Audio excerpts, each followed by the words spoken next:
Hey guys, Coldbrew here. Welcome back to another Raid Shadow Legends video. So, we had the patch come in where they killed the unkillable, right?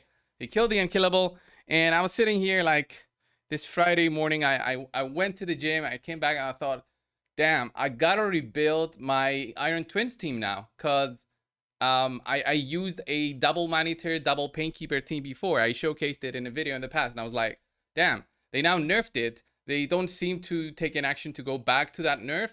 It was a stupid nerf. We all know that. They try to kill my Paragon. My Paragon. I think I was the reason why they did this. But I mean, it's there. Why wouldn't I showcase it in a video? The comments were crazy in that video. But I mean, there's so many ways that you could have nerfed Paragon. Okay, so many different ways. You could have had the boss ignore unkillable after 10 or 15 minutes. They could have the boss ignore unkillable when a certain number of stacks of that debuff that he places is actually stacked throughout, but then maybe people would have been building Paragon with high resistance and still ignore that. They could have had it after a number of turns. There were so many different things they could have done, but instead, not only did they nerf Paragon, they nerfed any unkillable setup. So the Maneater unkillables, which was an easy way to do it, they nerfed that as well. But you know, after a workout, my brain feels works a little bit better. So I went ahead and built new teams for you guys, block damage teams that you can use. I will be featuring two. The second one, I don't have the champions on this account because this one was a person that I did a takeover in the past. I had helped him build the Maneater Unkillable team for the Iron Twins. He said it's not working, so I told him, okay, I'll help you out and fix the team for you. And I was playing around with the champions on this account. Not so many champions, not so crazy gear available. So I worked with what I had to build the teams, and I'll just showcase it right now. The first team is very specific. It uses Helicath, 3 Painkeepers, and a damage dealer champion. It's very specific. You have to be careful with what I'm showing you right now, because if you skip any of this video, any of the steps, you're gonna have a bad time. It's gonna hurt, okay? It's gonna hurt. Let's go in and I'll show you this team. It's the 3 Painkeeper team for the first team. Then the second team will have less of these champions, and I'll explain how that works, but it all depends on what you have available, okay? You have to play around with Yang's calculator, especially if you're not using the Helicath, because Helicath, for this showcase, he has a very specific, both his A1 applies, not his A1, his A3 applies a buff, okay, when the block damage expires, which the buff gives Terminator to the boss. So this is tuned specifically for Helicath, this first version that I'm showing. If you're gonna use another block damage champion, you have to go by yourself and play around, or I don't know, you have to message me for a takeover, right? Because I don't have the any other champion, any other block damage champion on my account. So let me just show you the Helicath theme. This is a very specific team, and you have to use all the presets that I'm showing. Geomancer, 225 speed. The A3, you if you want to, you can have it on priority. If not, it doesn't really matter. I have it just because sometimes he gets resisted even with 600 accuracy. I don't know. The Painkeepers, all of them have to have their A2 locked out, because the A1 gives them a little bit of Terminator. This allows them to have a little bit less speed. You see them, they are 3 stars, so it doesn't really matter because this team becomes block damage from the get-go, and it is protected. So lock the A2s. The A3s, you don't need to do priority. The Painkeeper will do it if it's available.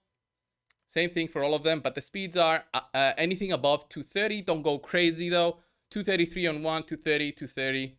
That's what I have. Very easy in terms of speeds. And the difficulty 225 for Geomancer. And then finally, Helicath. Lock out the A2. Priority on the A3. This might not make sense to you, but have it as priority. This is the only way it works. 273 on the speed. Any of the other stats are just, you know, extra gravy, right? They are just to give more damage to the team, more crit rate and all that. I wouldn't advise it, especially if you got Geomancer. The run is going to be quick. Might not be as quick as before, you know, the minute 30, minute 50 I used to do with my unkillable teams with Vanitor, but it still works and it's fast. The Geomancer has the fastest teams. Anything other than Geomancer, like damage dealing comps, they still work, but that is going to take longer. And I would again suggest going through to the website. And talking about the website, let me explain how this works. It's like the Deadwood's Jedi's website, but this one has both a clan boss calculator. By the way, Ian's Gaming's website has clan boss calculator. It works great. It can actually calculate the damage that you will do on all affinities and stuff. So have that in mind. But this one's a twins calculator. So I've put everything that I just explained to you right there, and I've put it on the calculator. The speeds, the sets, 2x speed, 1x speed, speed perception, everything. And where I lock out the skills, okay? I don't use the skills. So you see I put here the delay as 500. I'm not sure if there's a different way to do this, but I put it as 500 because this way Painkeeper will never do it. I have 50 turns here on the top, and I'll also put a link to this exact thing down below in the comment section. So while you're there, you also click subscribe to the channel, okay? You do two things. You click subscribe, you click the link, right? I'm waiting for you to click subscribe if you haven't already. I'm hoping to get 40K by the end of the year. It's very slow. It's very slow in terms of me getting subscribers. Although I get views, I don't get people to subscribe. I don't know. They don't like me. Some of you guys don't like me. Anyway, anyway, you'll see that the looks of it, it's similar to the Deadwood's Jedi's calculator website, and everybody does their skills as they are told to. So if you're told to lock out something, they lock out something. If you tell them to do something before anything else, they do something before anything else. This is the unkillable, well, it says unkillable, but it's block damage. And this is how it works. And you go down and you see that it's always block damage all the way to turn 50, which I don't even think the boss goes to 50 turns. But let's see the run in action. And then I'll show you the second team, which I unfortunately cannot showcase on this account because it doesn't have one of the other block damage champions I would use. And you know which one it's going to be. The 2-turn block damage champion, Rosh card. So if you have it, wait around. So you see the team in action now, and you see the block damage there. It had still some time to actually be utilized, but because I had it on priority, he uses it again, and the team now becomes again protected. This allows for the Painkeepers to have some time to go through. They don't get the extra buff when the block damage expires. So that was key to building this team, because that would cause issues, because the boss gets turn meter when the buffs are applied to any of your champions. So you see the 3 block increased defense buffs on them that caused the boss to get a little bit of turn meter. And now, depending on the resists you get through Geomancer, the run can go longer, the run can go shorter period, but it will be an average of, I think, 3 minutes. I think it depends. Like, you'll see right now the boss will hit. I think he doesn't hit that much because he's also block damage. And the way that Geomancer's thing works is not only the War Master kind of proc that he does, plus the War Master proc, he also does the deflection, I believe. And that adds up to his damage. But you see there's 0, 0, 0, 0. So that's why this run takes longer. But you see, we are so far fully blocked. And this will go all the way to the end. I only tried it once, but I knew if the calculator shows I'm unkillable, hopefully everything works with the calculator. I believe in Iang's calculator. I don't know if he made it or if he has a coder or something, but I believe, okay? So I went ahead, tried it once. It worked. I said, I'll record a video, and here it is. So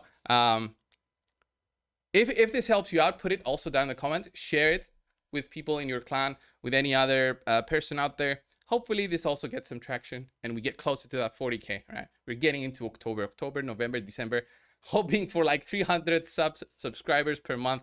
It's crazy. It used to go way higher on the channel. But it's looking good. 2 minutes, 20 seconds. 2 minutes, 20 seconds. It's working fine. And then after this, I'll show you the calculator part for the second team, which doesn't have 3 Painkeepers, but it does have a legendary, which is very specific. It's Rosh card, plus 2 Painkeepers, plus Helicath, plus Geomancer. And it does have a small issue, which I'll explain on how you can counter that and go through and use that team if you don't have the 3 painkeepers. Painkeepers are tough to get. It's RNG, right? 252, not a bad team, and it's still gonna farm, right? I would say it's a perfect solution if you have the painkeepers, the 3 painkeepers. You can do this and forget about it until Plarium decides to nerf this again. So let's have a look again. This one's the first team. I'll have a link, as I said. Click the link, click subscribe, and then click the link. Okay. Then let's have a look at this second team. We'll see just the calculator part. Okay. So the same kind of setup with rush card, but the speeds are a little bit higher. So we have 240 on the painkeepers. We didn't lock out the A2s here. You see this? It's not locked out, so they still use it. We have the Helicath with 273 speed, 225 on the Geo, and rush card with a 245. But look at this. He has priority on his A2 skill. A2 skill and not his A3 skill. Have that in your head when you're building it out. Have it as priority on the A2 and then priority number 2 on the A3. Do that and it should work. Then the next issue is that you will see here, we are not block damage. So if you go with level 30 champions like I did here, they will die for sure. Okay, so build them out a little bit with a little bit of tanky stats. Hopefully level 50s will survive that. I'm not sure if they would, but have that in mind that you will be dying if you go with level 20s is what I have here, and you will die right here. But as we go down, you will see block damage, block damage, block damage throughout. You see this black line here? It just says you are unkillable, you are block damage. Okay, it works. The only issue, again, it's this part right here. So to close things off, I hope this helped out. Sets to avoid are the obvious ones: Relentless, Reflex, counterattack sets on the painkeepers. Anything that affects turn meter for any of the champions or their cooldowns will affect your team and will mess the team out. There's multiple masteries that affect this. I always repeat this, but people say this doesn't work for me. So Cycle of Revenge will break it. This one right here, Rapid Response, will break it. This one, Arcane Celerity, will break it. This one right here, Cycle of Magic, will break it. What else? If you are having even this one, Lasting Gifts, it will break it. Okay, anything that affects the rotation of buffs, turn meter, it will affect your team. There's even more masteries that might affect it. Have that in mind. Do not put it on a champion and then try to replicate the same thing and then have an issue when it's not working. Be very careful with the masteries. For this showcase, I didn't even have any masteries on 4 of them. Only Helicath had the basic War Master plus the counterattack, which doesn't affect his turn meter. Okay, that's it in terms of masteries. In terms of gear sets, I explained again, nothing that affects your turn, how many turns you get, or your cooldowns.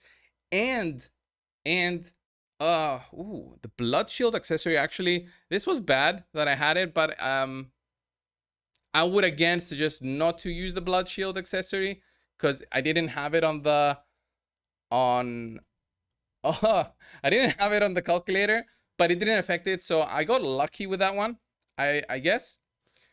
And then revenge accessories as well. That's very crucial for the painkeepers. Don't have it on them because those will trigger counterattacks that will trigger turn meter boosting.